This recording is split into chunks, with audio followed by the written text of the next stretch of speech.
Do you feel bogged down by grammar terms when you're trying to learn German? Right? It's so overwhelming and intimidating to hear about subjects and objects and case and nominative and agreement and conjugations, all this different stuff. And you ask yourself, do I really have to know this? Can't I just get on with learning German? But the thing is, there really are some grammar concepts and terms that if you take a quick moment and refresh yourself on them, it's going to speed up your learning down the road. So in this video, I have selected those core grammar concepts and terms that if you remind yourself of how they work, it's going to speed up your learning. Here we go. The most basic and helpful starting point is to talk about nouns. So nouns are people, places, things, ideas, and we're going to practice right away identifying nouns in English sentences. So the caring dad bakes a yummy cake for his little son.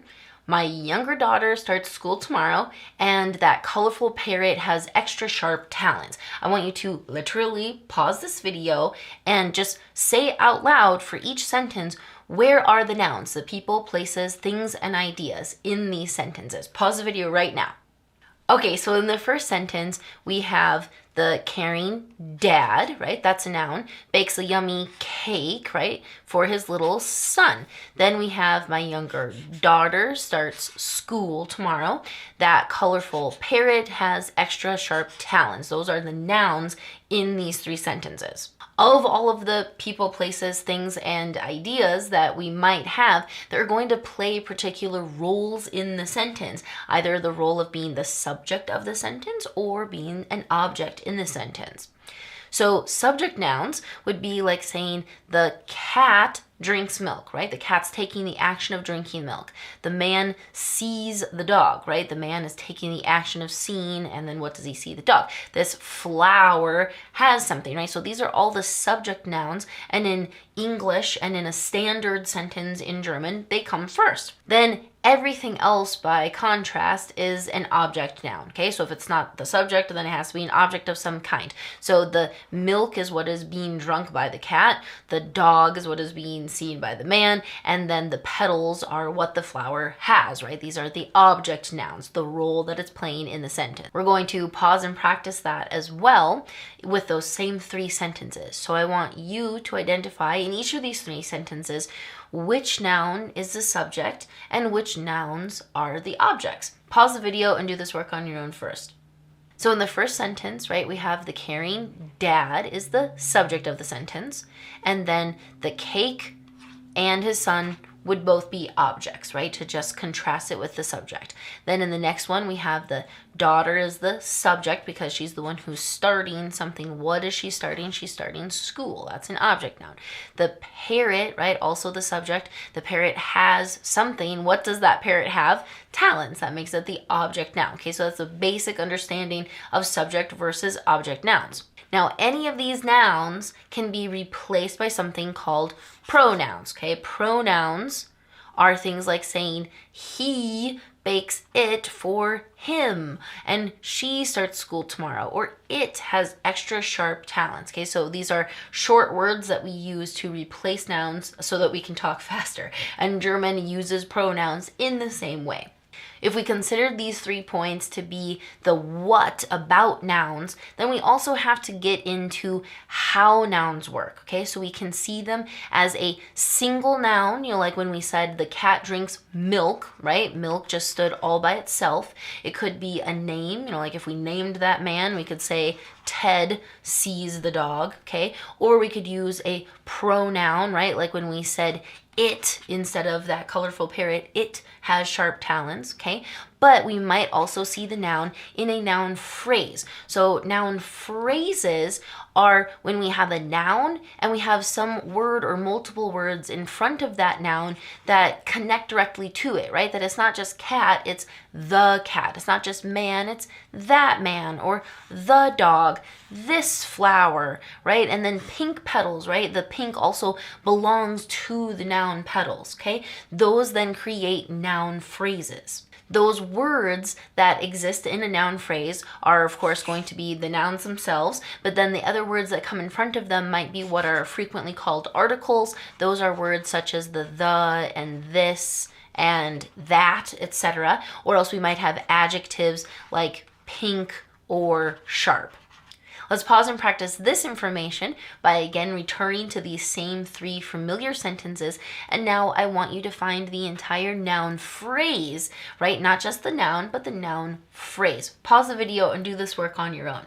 Okay, so we have the caring dad, right? This article, an adjective, go together with the noun. All together they make a noun phrase. Then so likewise we have a yummy cake, right? Of course we have to have the noun in a noun phrase, but we also have this adjective and again what is frequently called an article, a yummy cake. And then again we have his little son, right? Another noun phrase, which again is article, adjective, and then noun.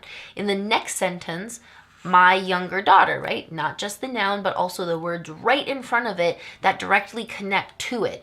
We could say they modify it, to use another grammar term. My daughter, younger daughter. Then we have school just standing by itself, right? So not a noun phrase, just a single noun here. And then another noun phrase, that colorful parrot. Again, article, adjective, noun. And then sharp talons, where we have just an adjective now in front of the noun. How we see nouns functioning then, we have 3 different options. We've already talked about the single nouns, the noun phrases. Now we also have this option of what's called a prepositional phrase. So what is this all about? So prepositions, to start with, are little words such as to, from, with, for, in, on, around, and so on. And so what's happening basically is you have a noun phrase, or maybe a single noun. It could be a single noun too. You put a preposition in front of it, and now we have a prepositional phrase. So for example, we have the noun phrase his elderly grandfather, but if we put the preposition for in front of it, now it becomes a prepositional phrase. We have the noun phrase my loving mother, we put a preposition in front of it, now it's a prepositional phrase. The whole city, again, put a preposition in front of it, and now it's a prepositional phrase versus just a noun phrase. So now I've slightly changed the sentences for these pause and practices. The first one's the same. The other 2 are a little bit different. So I want you to pause the video and find the prepositional phrases in these sentences. All right, in the first one, we have the phrase for his little son, right? We had identified the noun phrase his little son before, but now we have that preposition that we're recognizing as part of it, and so now it's actually a prepositional phrase. Then here, my younger daughter starts at her new school tomorrow, right? I changed the sentence a little bit to make it a prepositional phrase where the noun is still the school, right? We're describing the noun with the adjective new. This article, her, right, is also telling us information about the school. And then we have the preposition that's coming first to make it the prepositional phrase.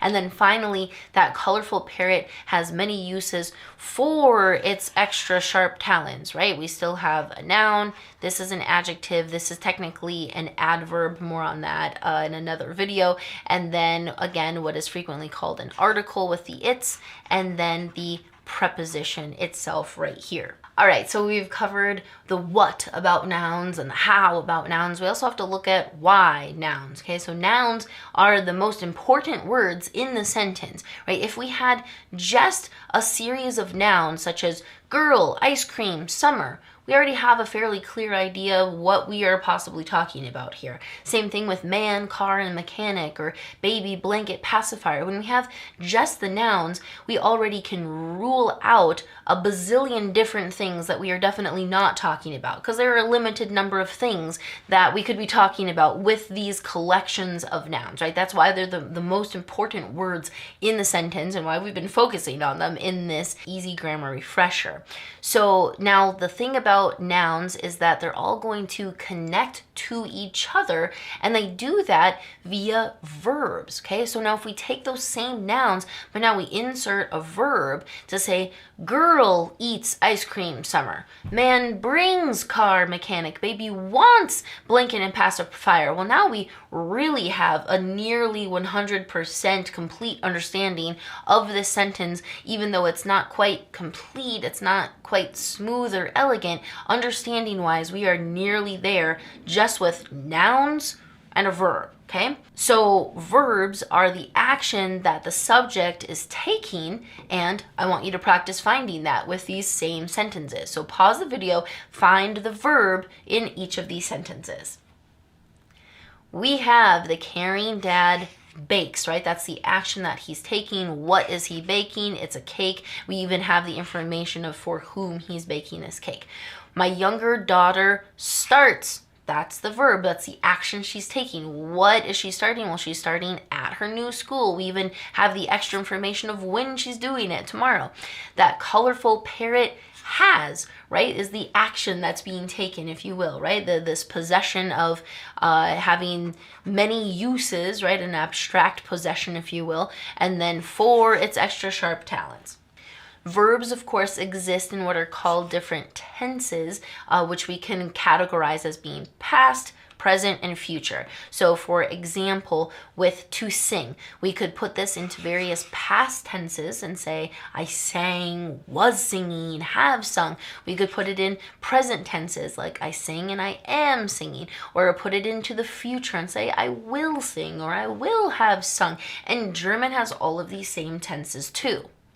Final point about verbs for right now is that they are either conjugated, so this is again another special grammar term that you really do need to know. It's going to help you out in the grand scheme of things. They're either conjugated or they're not. So what does this mean? Well, if we look at English examples, I also have the German equivalents up here, so you can look these up if you want to, okay? But in English, we have the conjugation I am, and he, she, it is, and then the conjugation are, which occurs these 4 times, okay? Then with something like make, right, we have just 2 conjugation options. We have the make, which is used most of the time, and then the makes with that added S. This is a different conjugation of the verb to make. Same thing with have, right? It's have, all over the place. And then has, right? This second conjugation option in English. Same thing with go or versus the conjugation goes. So German also uses verb conjugations, but then the details of that, of course, get quite different. And I have a video on that here on YouTube, and I hope you watch it. So in this video, we have refreshed you on core concepts and terms such as nouns and the pronouns that replace them, and even getting into terminology such as subject and object nouns. We've looked at prepositions, the to, for, with, etc. The verbs, the action that's being taken, whether they're conjugated verbs or they're not. And we still have other types of words that we need to talk about more, such as articles, which I mentioned briefly, or adjectives, or even to get into adverbs, right? So we've got the foundation here in this short little easy refresher, but more to talk about yet. I do that in my video, German in 20 minutes. See you there next.